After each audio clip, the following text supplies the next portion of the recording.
Hello, and welcome to Whisper Garden, a quiet corner of YouTube where gentle stories help you slow down, unwind, and drift off to sleep. 2 to 3 times a week, you'll find a new sleepytime tale, told in soft, soothing tones, designed to calm your mind and ease you into restful slumber. If my stories bring you peace or help you rest, please consider liking this video. Our story for tonight is called Milk Delivery at the End of the World. In a quiet seaside village, one man's morning ritual becomes a silent connection.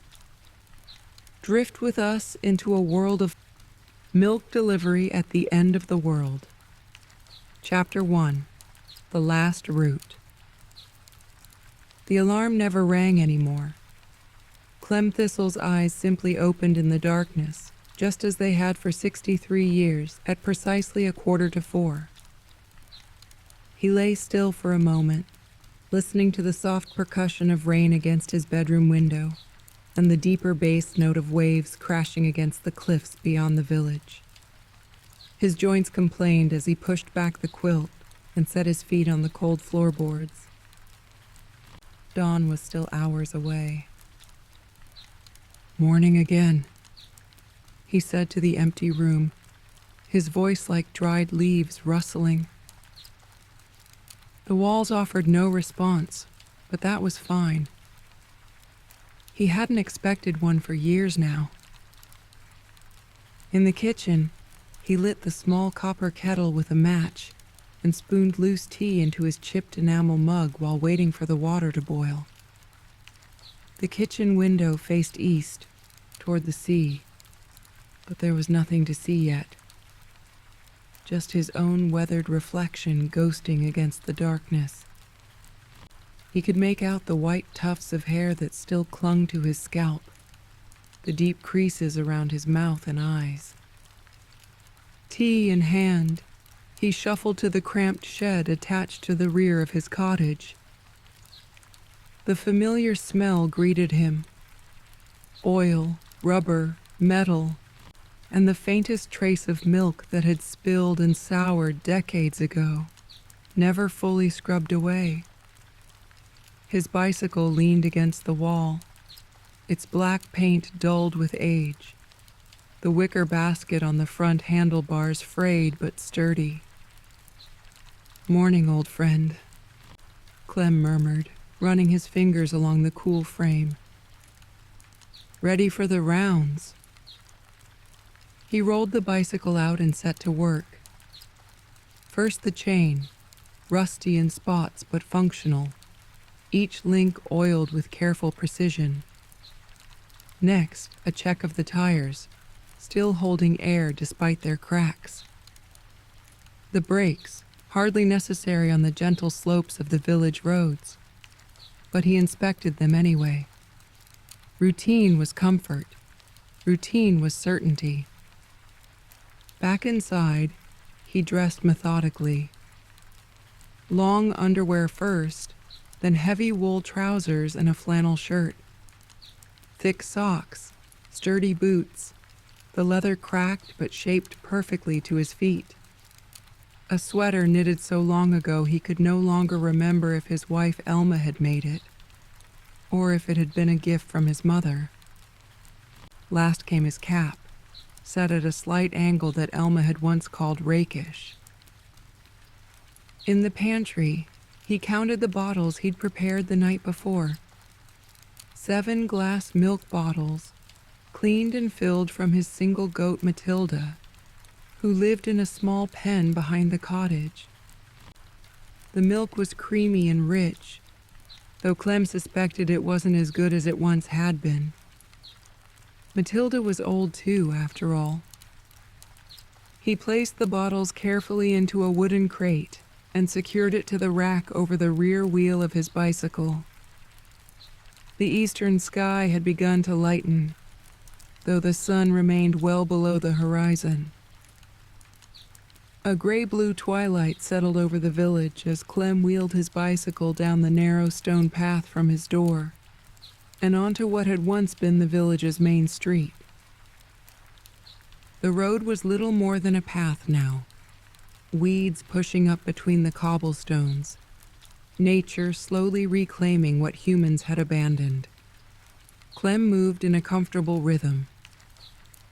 3 pushes of the pedals, then coast, the wheels making a soft hum against the stones.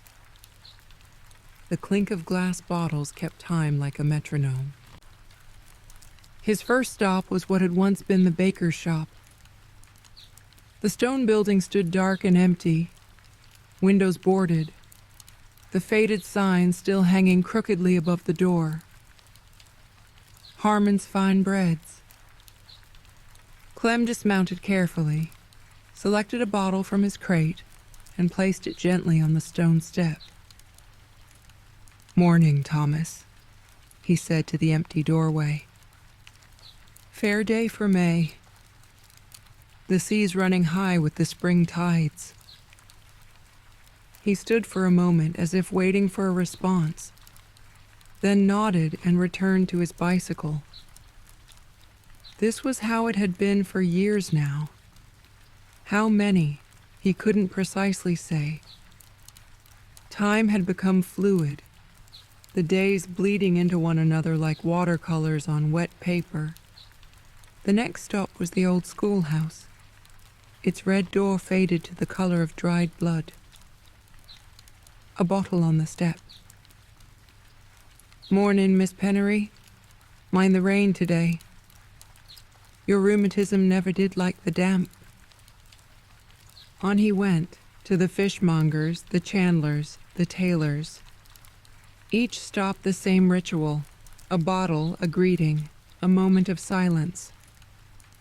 The village had emptied slowly at first, then quickly, like sand through an hourglass. The young left for the cities, for opportunity. The old died or followed their children. The sea rose, storms grew fiercer, fishing became harder. One day the post office closed, then the school, then the church. Until only Clem remained, making his rounds to empty houses. The sky lightened further as he pedaled, revealing the full desolation of the village. Stone fences crumbled into the lanes. Gardens had gone wild, climbing roses strangling themselves on fallen trellises. The salt air had eaten away at everything. Rusting hinges, rotting wood, crumbling mortar. Even the gravestones in the small churchyard were being slowly erased by wind and rain, the names of the dead fading back into anonymity. Yet it was beautiful, too, in its way. Wildflowers bloomed between the cobblestones. Ivy cloaked the abandoned buildings in lush green. Birds nested in empty window frames, their songs echoing through deserted rooms. The village was returning to the earth that had birthed it, and there was a certain peace in bearing witness to the cycle. Clem's route took him in a wide loop through the village and eventually along the cliff path that overlooked the sea. Here, the air was sharp with salt and seaweed. Gulls wheeled overhead, their cries plaintive against the constant murmur of waves against rock. The morning fog was lifting, revealing the gray-green expanse of water stretching to the horizon. He stopped at the edge of the cliff, breathing heavily from the exertion. His lungs weren't what they used to be. None of him was. He gazed out at the sea, watching the tide pull back to reveal dark, glistening rocks below. "Getting higher each year," he muttered to himself. The old-timers used to say that the sea would eventually reclaim the village. It had been built too close to the edge, they said, on borrowed land. Perhaps they had been right. With just one bottle left in his crate, Clem turned inland again toward Saltweed Lane, the narrowest and most overgrown path in the village. Few houses had ever been built here. The ground was too marshy, the foundations prone to sinking. But old Widow Keene's cottage stood at the very end, or had once stood there. It had been the last house on his route for decades. As he pedaled slowly down the lane, pushing aside brambles that scratched at his trouser legs, Clem squinted against the strengthening light. Something wasn't right. Where Widow Keene's cottage should have stood, weathered and gray with its collapsed eastern wall, there was something else. Clem braked, his heart suddenly beating faster in his chest. He removed his cap and rubbed his eyes, certain they were deceiving him. But when he looked again, it was still there. A cottage he didn't recognize. It was small, no larger than Widow Keene's had been, but it was whole, complete. The stone walls were intact, the thatched roof new and golden in the morning light. Smoke curled from the chimney. The windows, real glass, not just openings, reflected the glow of the rising sun. "What in heaven's name?" Clem whispered, a chill running down his spine despite the growing warmth of the day. He stood straddling his bicycle for a long moment, staring. Had the cottage always been there? Had he simply forgotten it, his mind playing tricks as old minds do? Or had someone come to the abandoned village and rebuilt Widow Keene's home without him noticing? Clem shook his head. Impossible. He would have noticed. He noticed everything. Chapter 2. A New Door. Sleep came fitfully to Clem that night. He dreamed of doors opening onto empty rooms, of bottles of milk floating on the tide, of a voice calling his name from far away. When he woke at his usual 3:45, his nightshirt was damp with sweat despite the cool air flowing through his open window. "Nonsense," he muttered as he put the kettle on. "Old man's fancies." Yet as he went about his morning routine, oiling the bicycle chain, filling the wooden crate with fresh bottles of milk, his mind kept returning to the cottage at the end of Saltweed Lane. Had it truly been there? Logic insisted it couldn't be. No one had built anything in the village for decades. But his memory, usually so reliable, showed him the image clearly. Stone walls, thatched roof, green door, smoke from the chimney. By the time he set out, the question had solidified into determination. Today he would see. Today he would know. His regular route felt interminable. At each stop, the baker's, the schoolhouse, the fishmonger's, he found the previous day's bottles untouched, as always. He collected them mechanically, replacing them with fresh ones, speaking his usual greetings to the ghosts of neighbors long gone. But his mind was elsewhere, racing ahead to Saltweed Lane. The sun had fully risen by the time he turned his bicycle down the narrow, overgrown path. Brambles caught at his trousers again, but he barely noticed. All his attention was fixed on what might, or might not, lie at the end of the lane. And there it was. The cottage stood exactly as he remembered from the day before, but in the clear morning light, he could see it even better. The stone walls were not just intact, but beautifully maintained. Each rock fitted perfectly to its neighbors, the mortar between them fresh and pale. The thatch of the roof was golden and neatly trimmed at the edges. The windows were clean, their glass catching the sunlight. Small details emerged. A wind chime of sea glass hanging beside the door, a row of shells arranged along one windowsill, a neatly swept path. Most surprising of all, the milk bottle he had left the day before was gone. Clem's heart thumped painfully in his chest. Someone had taken the milk.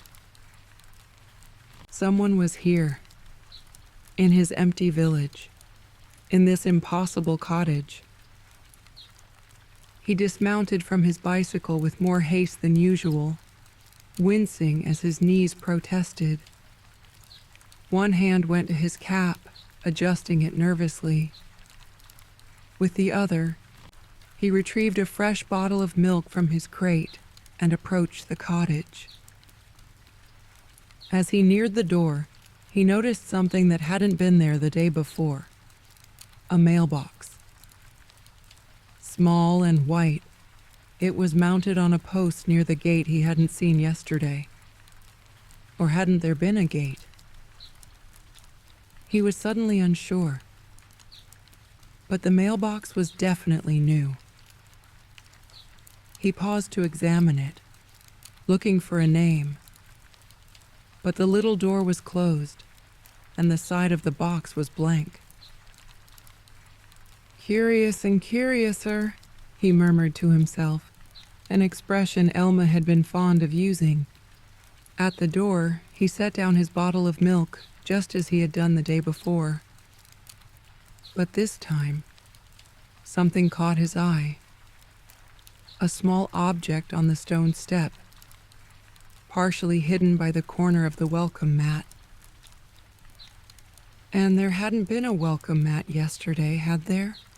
Clem bent down, his joints creaking in protest, and picked up the object. It was a croissant, perfectly formed, still slightly warm to the touch, as if just taken from an oven. The scent of butter and flour rose to meet him, making his mouth water unexpectedly. He straightened, the pastry in his hand, and stared at the green door. Should he knock? Demand an explanation? Thank whoever was inside for the gift? Before he could decide, a movement caught his eye. The curtain in the window nearest the door twitched, just slightly, as if someone had been watching and had hastily stepped back. Clem's breath caught. He hadn't imagined it. Someone was in there. "Hello?" he called, his voice sounding thin in the morning air. "Is someone there?" No response came.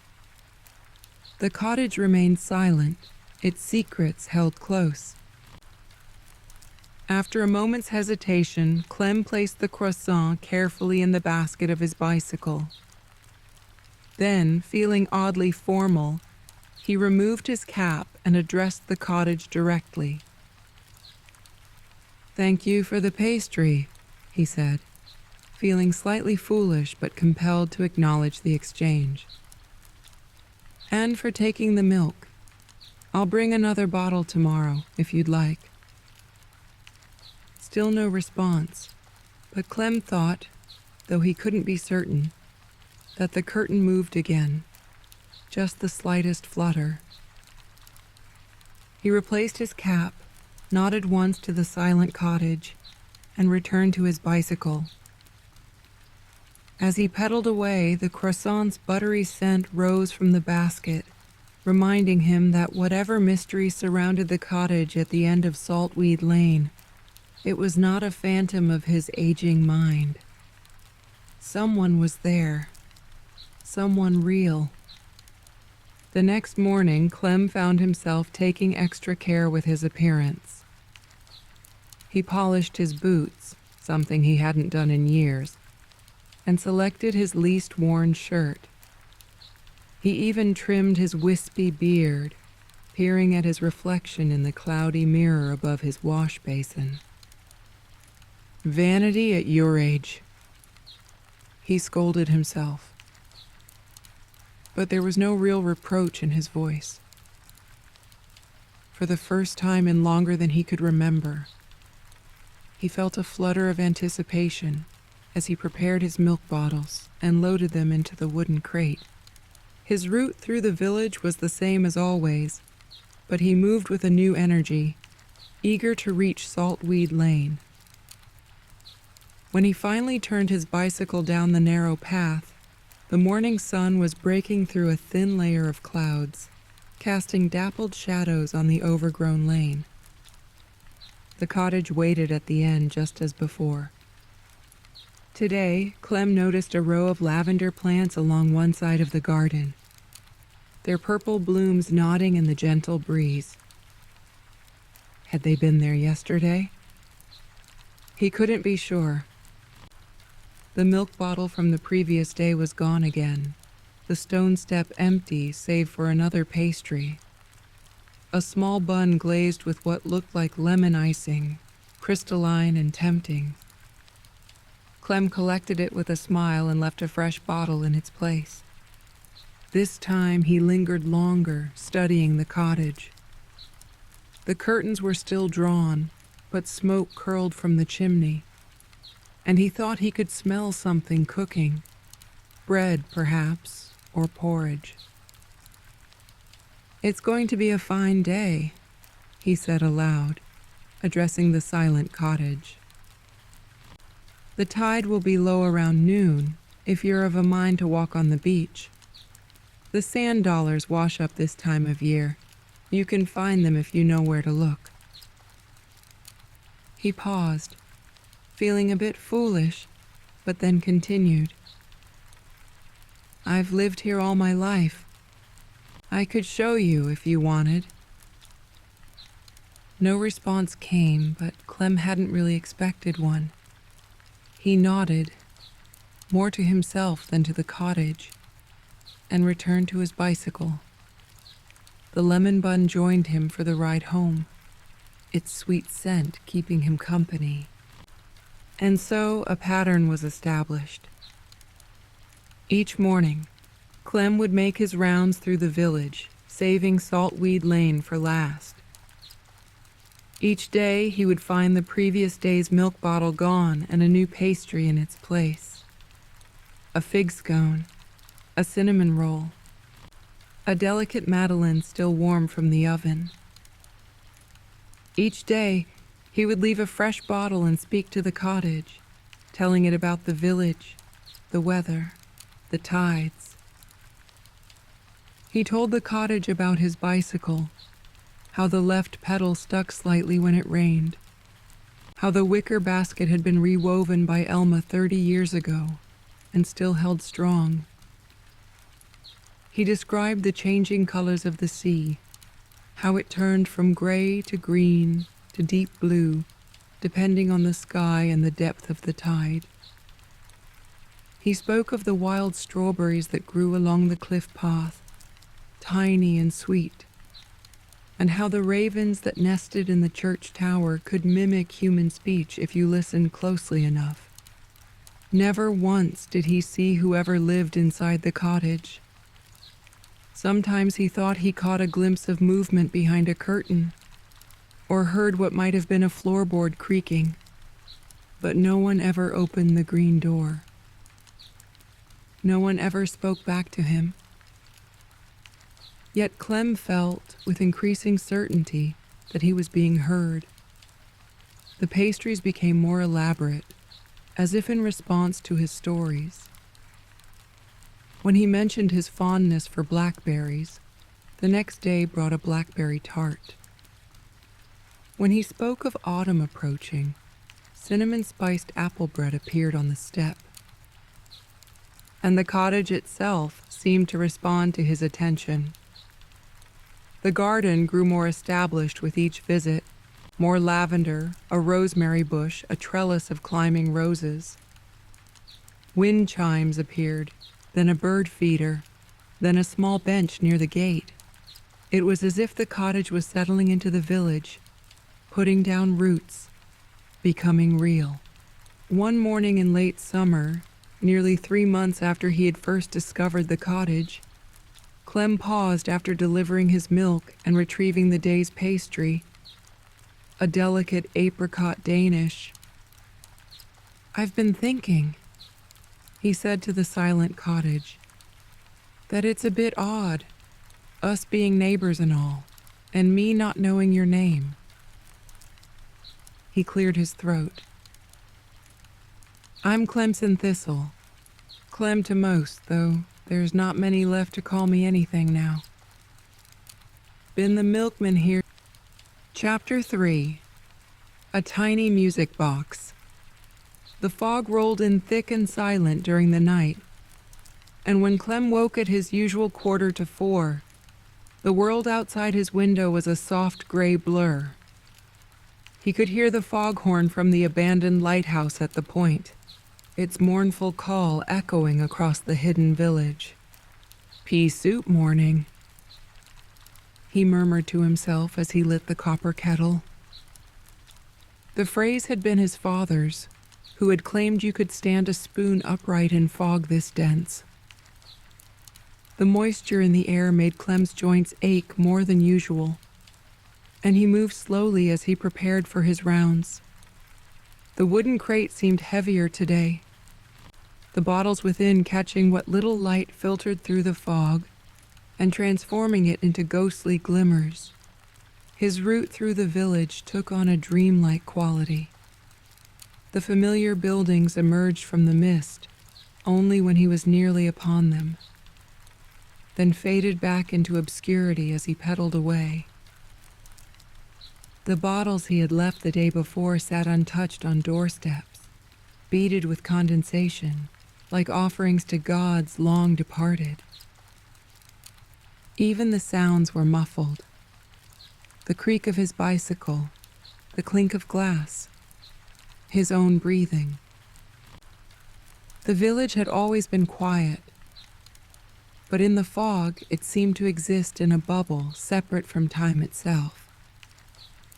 By the time Clem turned down Saltweed Lane, the sun had risen, though it was visible only as a slightly brighter patch in the uniform gray sky.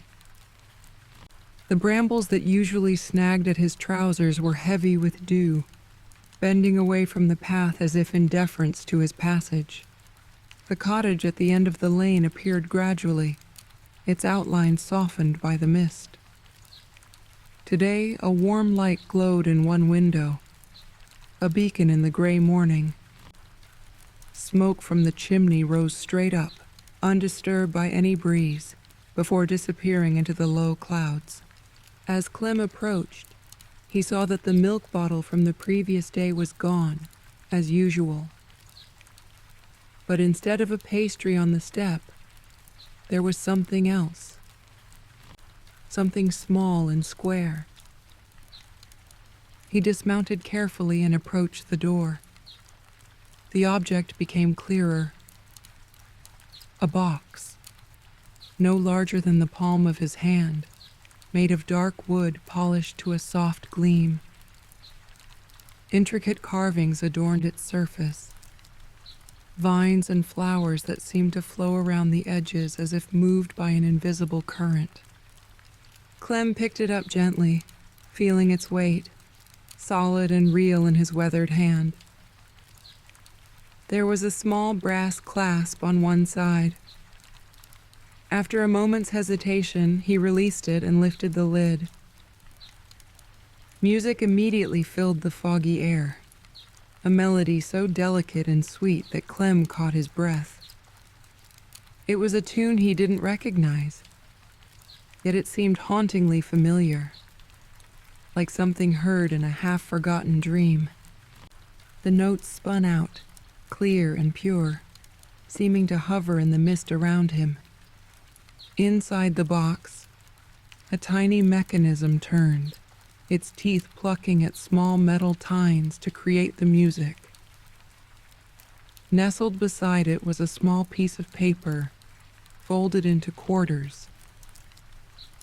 With fingers that suddenly trembled, Clem extracted it and carefully unfolded it. The paper was blank. Clem turned it over, held it up to what little light filtered through the fog, but there was nothing. No name, no message, no explanation for this extraordinary gift. Just a blank page, crisp and white. He looked up at the cottage windows, searching for any sign of movement, any indication that he was being watched. The curtains remained still, the green door firmly closed. Only the light in the window and the smoke from the chimney gave evidence of habitation. "Thank you," he said, his voice hushed in the fog. "It's beautiful. I've never had anything like it." He stood for a moment longer, listening as the music box played its melody a second time, then wound down into silence. Carefully, he closed the lid, tucked the blank paper back inside, and placed the box in his basket. Only then did he remember the milk bottle, which he set down gently on the step.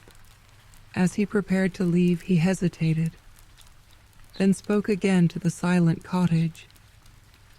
"I'll take good care of it, and I'll come back tomorrow. Same as always." The ride home was dreamlike, the fog having grown even thicker.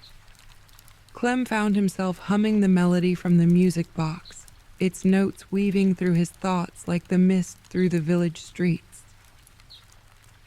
By the time he reached his own cottage, he had memorized the tune, its rises and falls as familiar to him now as the contours of the cliff path.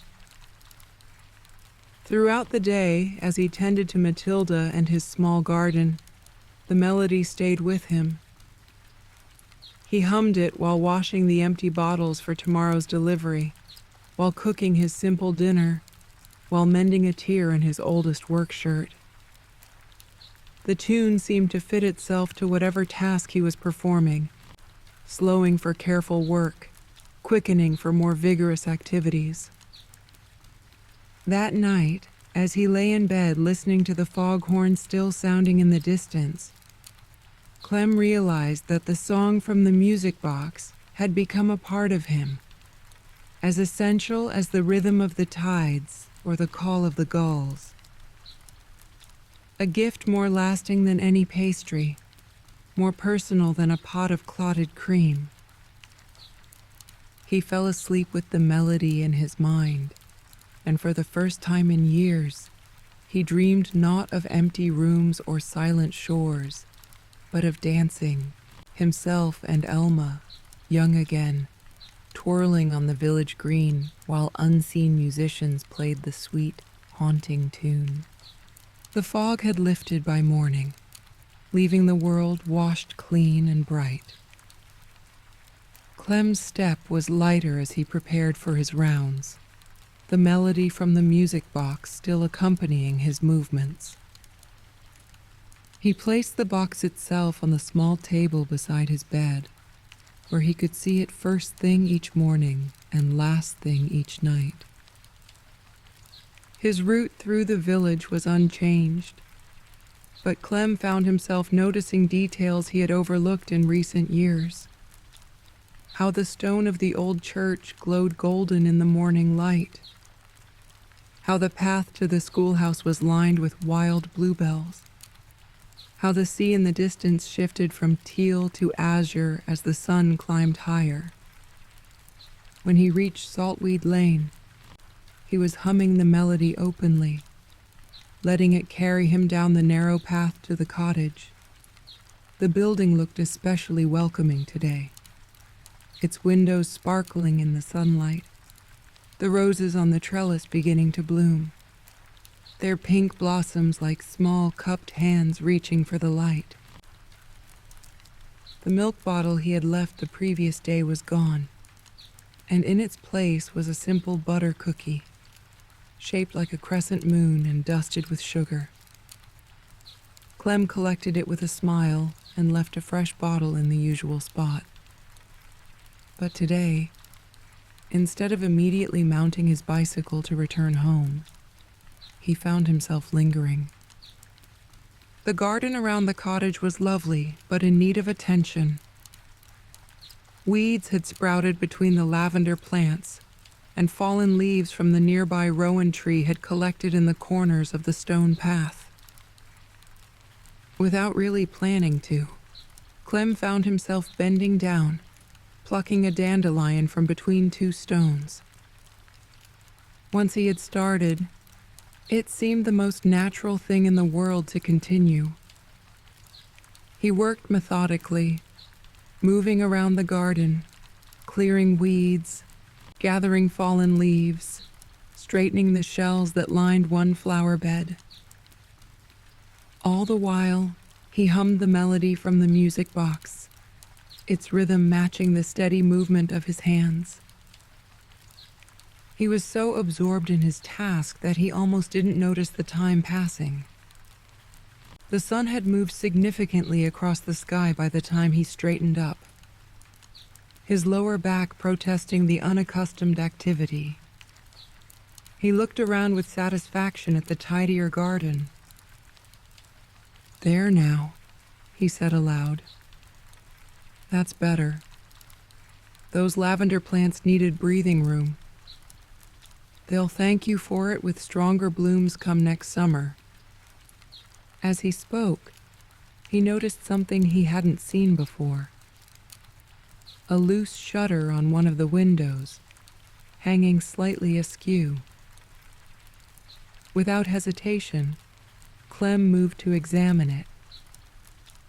The hinge had simply worked its way loose from the stone. A small adjustment with his pocket knife tightened it again, securing the shutter properly. "Bit of oil wouldn't hurt either," he commented, making a mental note to bring some the next day.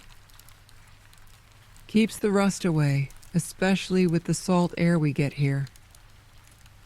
Only when the shutter was fixed and he had completed a final circuit of the garden, checking for any weeds he might have missed, did Clem return to his bicycle. He was tired, but it was a good kind of tiredness, the satisfying ache that comes from useful work. "I'll be back tomorrow," he told the cottage as he prepared to leave. "Might bring my clippers for those rose canes. They need a bit of shaping if you want a good show next year." The next day, he did bring clippers, along with a small can of oil for the hinges and a bundle of twine for tying back some of the more exuberant climbing roses. The day after that, he brought a broom to sweep the stone path properly, and the day after that, a pot of white paint to touch up the garden gate he had repaired the previous afternoon.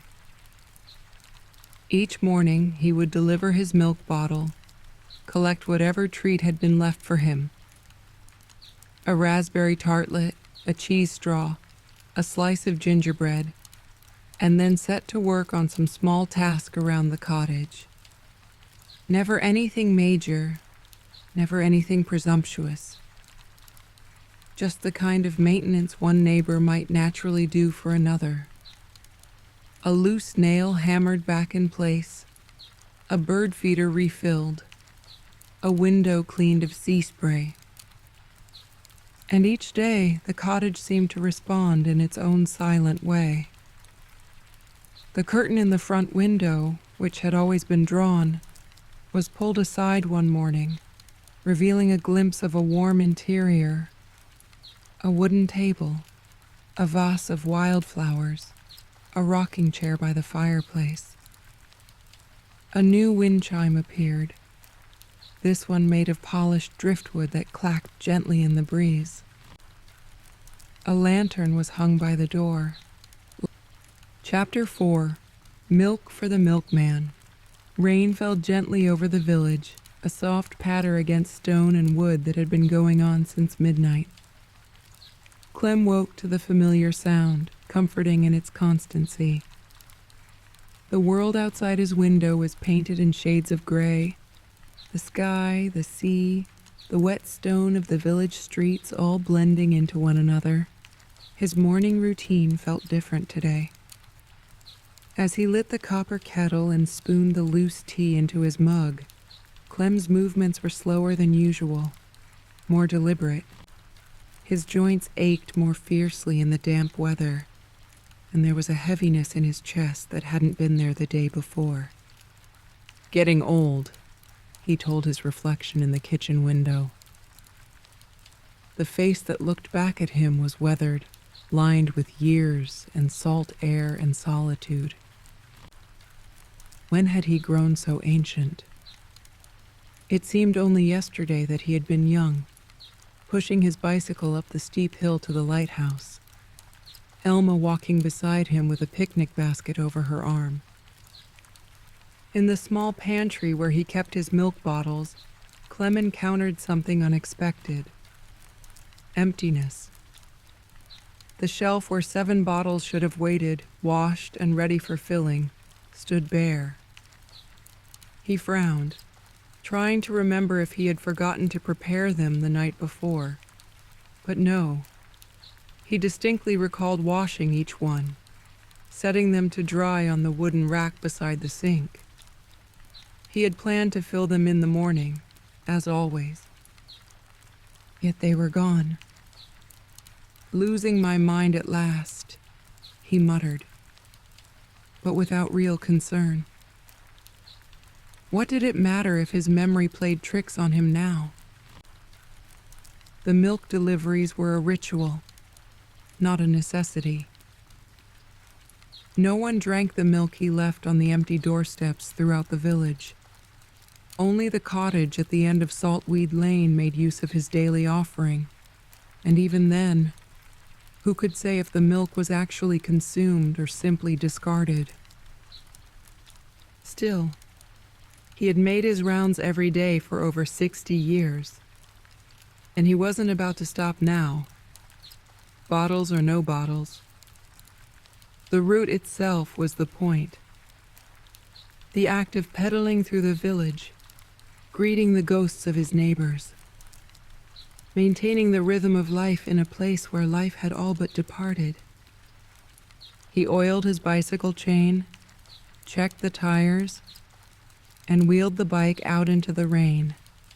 It wasn't heavy enough to soak him through, just a gentle misting that clung to his cap and shoulders as he pedaled slowly down the main street of the village. At each stop on his route, he went through the motions, dismounting, approaching the door, speaking his usual greetings. But without the physical act of leaving a bottle, the ritual felt hollow, incomplete. He found himself apologizing to the empty buildings. "No milk today, Thomas. Sorry about that. Miss Pennery, I've come empty-handed, I'm afraid. Tomorrow, perhaps." The rain continued, soft and persistent, as he made his way through the village. By the time he turned down Saltweed Lane, his clothes were damp through to the skin, and a chill had settled into his bones that even the exertion of pedaling couldn't dispel. Still, he pushed on, eager to reach the cottage at the end of the lane, even if he had no milk to deliver. As the cottage came into view through the curtain of rain, Clem's heart gave a sudden lurch. Something was different. Something was wrong. The green door was firmly closed. The windows were dark. No smoke rose from the chimney, despite the damp chill of the day that would normally call for a fire. The cottage looked, Clem couldn't find a better word for it, abandoned. He dismounted from his bicycle in haste, nearly losing his balance on the slick stones of the path. Had his mysterious neighbor left? Gone as suddenly as they had appeared? The thought brought an unexpected pain to his chest, sharp and insistent. But as he approached the door, he saw something that made him stop short. A bottle of milk, sitting on his own doorstep. Not the cottage doorstep, but his doorstep, the small stone stoop of his own cottage, back at the other end of the village. Yet here it was, impossibly, at the cottage on Saltweed Lane. Clem blinked rain from his eyes, certain he was seeing things. But the bottle remained, solid and real, its glass beaded with moisture from the rain. It was not one of his own bottles, not the same shape or size. This one was taller, more slender, with a graceful curve to its neck. And it was full of milk, rich and creamy by the look of it, up to the very top of the bottle. Tied around the bottle's neck with a piece of twine was a sprig of rosemary, its scent released by the rain, sharp and resinous. "What in the world?" Clem whispered, reaching out a tentative hand to touch the bottle. It was real, not a trick of his aging mind or failing eyes. And the milk inside was warm, as if freshly drawn, the glass radiating a gentle heat against his cold fingers. He looked up at the cottage, searching the windows for any sign of movement, any hint of the person who had left this impossible gift. But the windows remained dark, the curtains still. After a moment's hesitation, Clem picked up the bottle. It felt right in his hand, the weight of it comfortable and familiar, though he had never held this particular bottle before. The twine was damp but held fast around the neck, securing the sprig of rosemary, which gave off its clean, piney scent each time a raindrop struck its leaves. "Thank you," he said to the silent cottage, his voice almost lost in the gentle hiss of the rain. "I don't understand, but thank you." He stood there for a long moment, the bottle of milk in his hand, the rain falling around him. For the first time in his morning rounds, he felt a warmth spreading through him, dispelling the chill that had settled in his bones. It wasn't just the physical warmth of the bottle. It was something else. Something that made his throat tighten and his eyes sting in a way that had nothing to do with the rain. Someone had thought of him. Someone had noticed his routine, his daily deliveries, and had responded not just with pastries or music boxes, but with milk. His own offering returned to him, transformed. Eventually, he placed the bottle carefully in the basket of his bicycle and prepared to leave. But as he turned to go, he noticed something else. The stone step where he usually left his milk bottle was not empty today. Instead of the expected pastry, there was a neatly folded blanket, soft and thick, in shades of blue and green that reminded him of the sea on a clear day. And beside it, a wooden chair, small and sturdy, positioned to face away from the cottage, toward the distant horizon where the gray sea met the gray sky. The message couldn't have been clearer if it had been spoken aloud. Stay. Rest. Look outward. Clem hesitated only briefly before picking up the blanket. It was dry despite the rain, as if it had just been placed there moments before. He draped it over the wooden chair, then slowly, feeling every one of his years in the stiffness of his joints, lowered himself into the seat. The chair was perfectly sized for him, as if it had been built with his exact measurements in mind. The blanket, when he pulled it around his shoulders, was just the right weight, neither too heavy nor too light for the damp autumn day.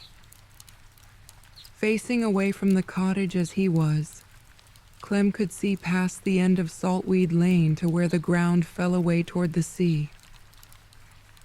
The rain had begun to ease, and through the thinning veil of moisture, he could make out the curve of the bay, the dark rocks that emerged at low tide, the distant line of the horizon. A pair of gulls wheeled across his field of vision, their wings flashing white against the gray sky as they dived and soared on invisible currents of air. He sat there for a long time, the bottle of milk nestled in his lap, the blanket wrapped around his shoulders. He didn't speak, didn't feel the need to. The rain stopped eventually, the clouds thinning and breaking to allow weak sunlight to filter through. The sea changed from slate gray to a deep, moody blue-green. The gulls continued their aerial dance, joined by others, their cries carrying to him on the freshening breeze. It was mid-morning by the time Clem finally rose from the chair, his body stiff but his spirit oddly refreshed. He folded the blanket neatly and placed it on the seat of the chair. The bottle of milk he returned to his bicycle basket, handling it as carefully as if it were made of the thinnest crystal. "I'll be back tomorrow," he told the cottage, though he still saw no sign of habitation, no hint of whoever had left him these gifts. With or without milk. The ride home was slow but pleasant, the exercise warming his cold limbs. The village seemed different somehow, the abandoned buildings less desolate, the empty streets less lonely. Or perhaps it was Clem himself who had changed, his perception shifted by the simple act of receiving rather than always giving. At home, he placed the bottle of milk on his kitchen table and stood looking at it for a long moment. The milk inside was still warm, defying the laws of nature as Clem understood them. The sprig of rosemary remained fresh and aromatic, despite having been... Chapter 5. The door ajar. The first frost of autumn came overnight, turning the world silver and brittle by morning. Clem's breath clouded the air as he oiled his bicycle chain, the metal stiff and resistant in the cold. His fingers, never nimble even in the best weather, felt thick and clumsy as he loaded the bottles into his wooden crate. "Going to be a hard winter," he told Matilda as he finished milking her. The old goat merely blinked at him, unimpressed by meteorological predictions. She had her warm shed, her hay, her familiar routine. What did seasons matter to her? But Clem felt the change in his bones. Each year, the cold settled deeper, stayed longer. Each year, his body protested more fiercely against the chill, the damp, the wind that sliced down from the north across the unprotected village. As he pedaled through the frosted streets, his joints complained with each revolution of the wheels. The bicycle itself seemed to share his discomfort, creaking more than usual, the pedals sticking slightly despite the fresh oil. The whole world felt reluctant this morning, as if resisting the inevitable march toward winter. His route took longer than usual. At each stop, his dismount was more careful, his movements more deliberate. The milk bottles, cold now despite the insulation of the wooden crate, clinked against stone steps with a sound like breaking icicles. "Cold one today, Thomas," he said to the empty bakery. "Your ovens would be welcome now." "Bundle up, Miss Pennery," he told the deserted schoolhouse. "The children would be running late on a morning like this." The frost had transformed the village into something magical, something from a fairy tale. Every rooftop glittered. Every blade of grass stood outlined in white. The very air seemed crystalline, magnifying distant objects so that the lighthouse at the point, normally just a smudge on the horizon, stood out in sharp detail, its white tower brilliant against the pale blue sky. By the time Clem turned down Saltweed Lane, the sun had risen fully, its weak autumn light beginning to melt the frost from the southern-facing slopes and rooftops. But the narrow lane remained in shadow, protected from the sun by tall hedgerows on either side, and the frost here was still thick and untouched. His bicycle wheels left dark tracks through the silvered grass as he pedaled slowly toward the cottage at the end of the lane. The effort made his lungs burn, his legs ache. He was tired today, more tired than usual. Perhaps he was coming down with something, a cold, or one of those autumn influenzas that had laid him low in years past. The cottage appeared through the hedge, and Clem felt the familiar lift in his spirits at the sight of it. Today, smoke curled from the chimney again, promising warmth and habitation. The windows, frosted at the edges, glowed with a gentle light from within. But as he drew closer, Clem noticed something that made him brake suddenly, nearly losing his balance on the slippery path. The door, the deep green door that had been firmly closed for months, then slightly ajar for weeks, was open. Not wide, but enough that a wedge of golden light spilled out onto the frosted garden path, cutting through the blue shadow like a blade. Clem dismounted carefully, his heart suddenly beating faster in his chest. Was this it? Would he finally see the face of his mysterious neighbor? The thought both excited and frightened him.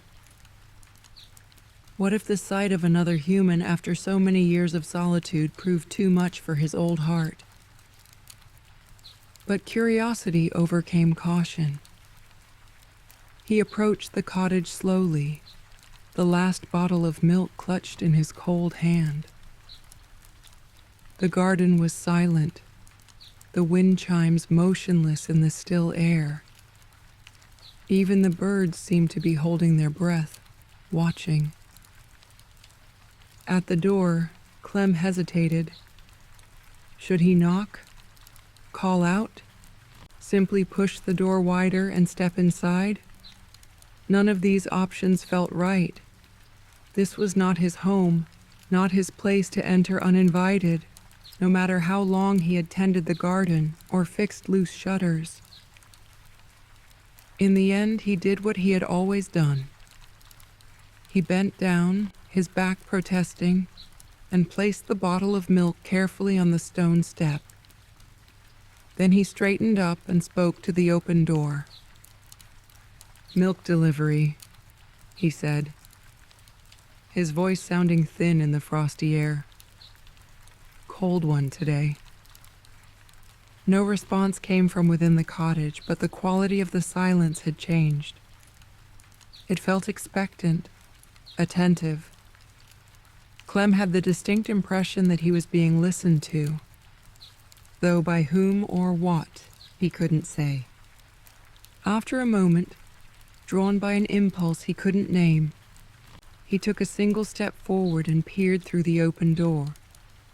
The interior of the cottage was dimly lit, but warm. Warmer than seemed possible given the frost outside. A fire crackled in a small hearth set into the far wall, its flames casting dancing shadows across whitewashed walls and a wooden floor worn smooth by years of footsteps. A table stood in the center of the room, a single chair pulled up to it. On the table was a teapot, steam rising gently from its spout, and 2 cups, one filled, one empty. Beside the hearth, facing the fire, was a rocking chair. It was empty but moving slightly, as if someone had just risen from it. The cottage was immaculate, every surface gleaming, every corner free of dust or cobwebs. Bundles of dried herbs hung from the ceiling beams. Rosemary, thyme, lavender, filling the air with their mingled scents. A bookshelf stood against one wall, lined with volumes whose spines Clem couldn't quite make out from where he stood. The overall effect was one of welcoming comfort, of a home well loved and well maintained.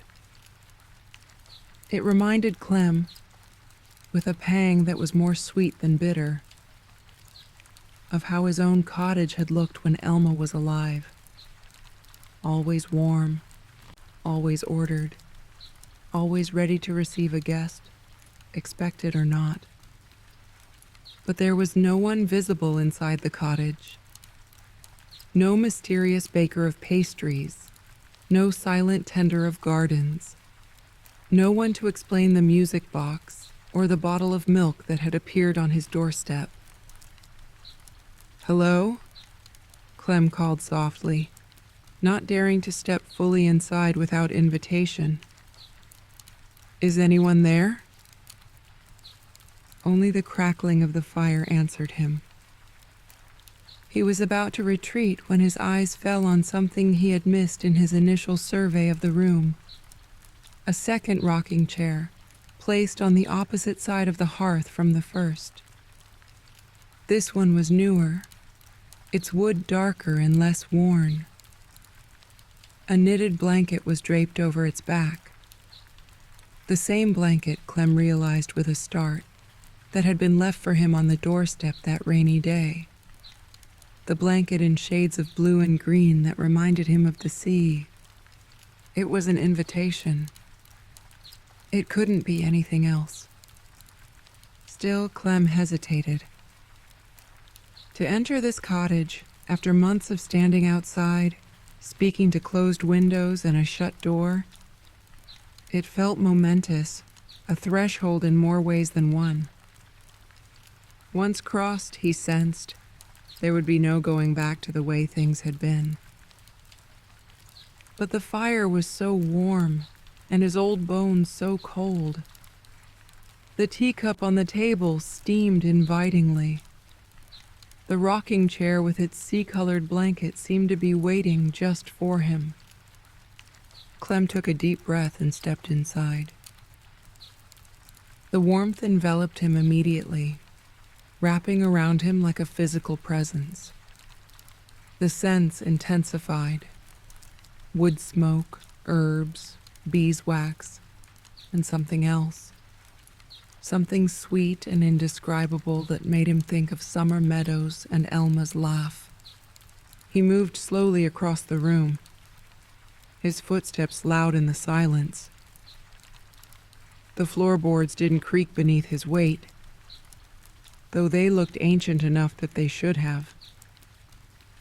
Everything in the cottage was solid, real, yet somehow also dreamlike, as if it existed half in this world and half in another.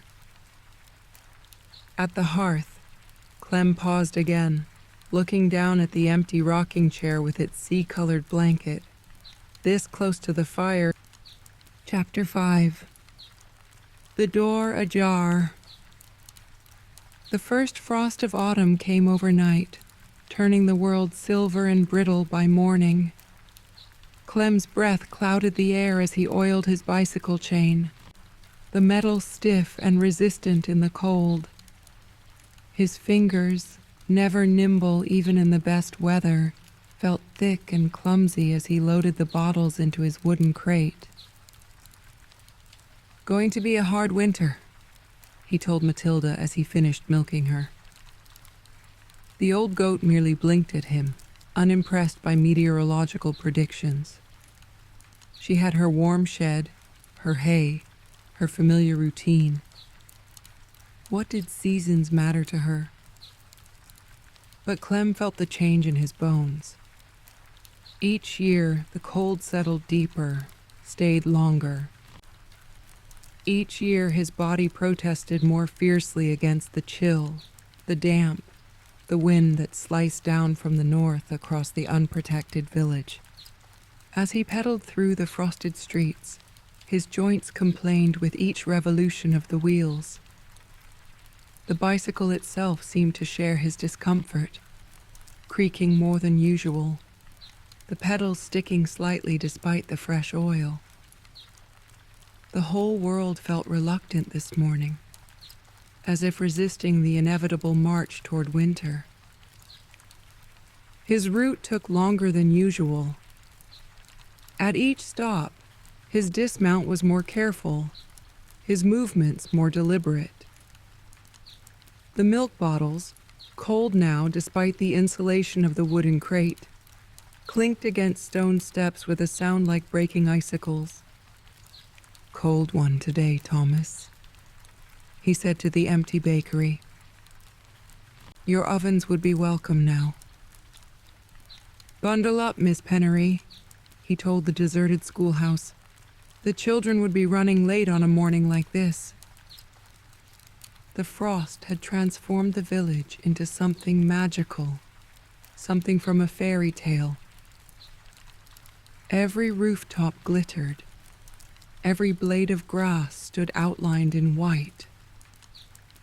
The very air seemed crystalline, magnifying distant objects so that the lighthouse at the point, normally just a smudge on the horizon, stood out in sharp detail, its white tower brilliant against the pale blue sky.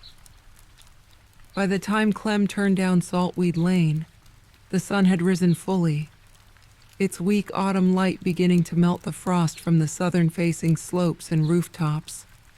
But the narrow lane remained in shadow, protected from the sun by tall hedgerows on either side, and the frost here was still thick and untouched. His bicycle wheels left dark tracks through the silvered grass as he pedaled slowly toward the cottage at the end of the lane.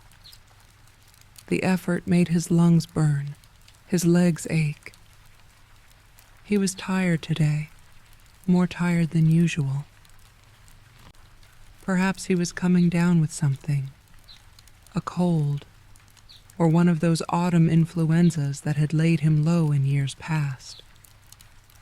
The cottage appeared through the hedge, and Clem felt the familiar lift in his spirits at the sight of it. Today, smoke curled from the chimney again, promising warmth and habitation. The windows, frosted at the edges, glowed with a gentle light from within. But as he drew closer, Clem noticed something that made him brake suddenly, nearly losing his balance on the slippery path. The door, the deep green door that had been firmly closed for months, then slightly ajar for weeks, was open. Not wide, but enough that a wedge of golden light spilled out onto the frosted garden path, cutting through the blue shadow like a blade. Clem dismounted carefully, his heart suddenly beating faster in his chest. Was this it? Would he finally see the face of his mysterious neighbor? The thought both excited and frightened him. What if the sight of another human after so many years of solitude proved too much for his old heart? But curiosity overcame caution. He approached the cottage slowly, the last bottle of milk clutched in his cold hand. The garden was silent, the wind chimes motionless in the still air. Even the birds seemed to be holding their breath, watching. At the door, Clem hesitated. Should he knock? Call out? Simply push the door wider and step inside? None of these options felt right. This was not his home, not his place to enter uninvited, no matter how long he had tended the garden or fixed loose shutters. In the end, he did what he had always done. He bent down, his back protesting, and placed the bottle of milk carefully on the stone step. Then he straightened up and spoke to the open door. "Milk delivery," he said, his voice sounding thin in the frosty air. "Cold one today." No response came from within the cottage, but the quality of the silence had changed. It felt expectant, attentive. Clem had the distinct impression that he was being listened to, though by whom or what, he couldn't say. After a moment, drawn by an impulse he couldn't name, he took a single step forward and peered through the open door. The interior of the cottage was dimly lit, but warm. Warmer than seemed possible given the frost outside. A fire crackled in a small hearth set into the far wall, its flames casting dancing shadows across whitewashed walls and a wooden floor worn smooth by years of footsteps. A table stood in the center of the room, a single chair pulled up to it. On the table was a teapot, steam rising gently from its spout, and 2 cups, one filled, one empty. Beside the hearth, facing the fire, was a rocking chair. It was empty, but moving slightly, as if someone had just risen from it. The cottage was immaculate, every surface gleaming, every corner free of dust or cobwebs. Bundles of dried herbs hung from the ceiling beams. Rosemary, thyme, lavender, filling the air with their mingled scents. A bookshelf stood against one wall, lined with volumes whose spines Clem couldn't quite make out from where he stood. The overall effect was one of welcoming comfort, of a home well loved and well maintained. It reminded Clem, with a pang that was more sweet than bitter, of how his own cottage had looked when Elma was alive. Always warm, always ordered, always ready to receive a guest, expected or not. But there was no one visible inside the cottage. No mysterious baker of pastries, no silent tender of gardens, no one to explain the music box or the bottle of milk that had appeared on his doorstep. "Hello?" Clem called softly, not daring to step fully inside without invitation. "Is anyone there?" Only the crackling of the fire answered him. He was about to retreat when his eyes fell on something he had missed in his initial survey of the room. A second rocking chair, placed on the opposite side of the hearth from the first. This one was newer, its wood darker and less worn. A knitted blanket was draped over its back. The same blanket, Clem realized with a start, that had been left for him on the doorstep that rainy day. The blanket in shades of blue and green that reminded him of the sea. It was an invitation. It couldn't be anything else. Still, Clem hesitated. To enter this cottage, after months of standing outside, speaking to closed windows and a shut door, it felt momentous, a threshold in more ways than one. Once crossed, he sensed, there would be no going back to the way things had been. But the fire was so warm, and his old bones so cold. The teacup on the table steamed invitingly. The rocking chair with its sea-colored blanket seemed to be waiting just for him. Clem took a deep breath and stepped inside. The warmth enveloped him immediately, wrapping around him like a physical presence. The scents intensified: wood smoke, herbs, beeswax, and something else. Something sweet and indescribable that made him think of summer meadows and Elma's laugh. He moved slowly across the room, his footsteps loud in the silence. The floorboards didn't creak beneath his weight, though they looked ancient enough that they should have. Everything in the cottage was solid, real, yet somehow also dreamlike, as if it existed half in this world and half in another. At the hearth, Clem paused again, looking down at the empty rocking chair with its sea-colored blanket. This close to the fire,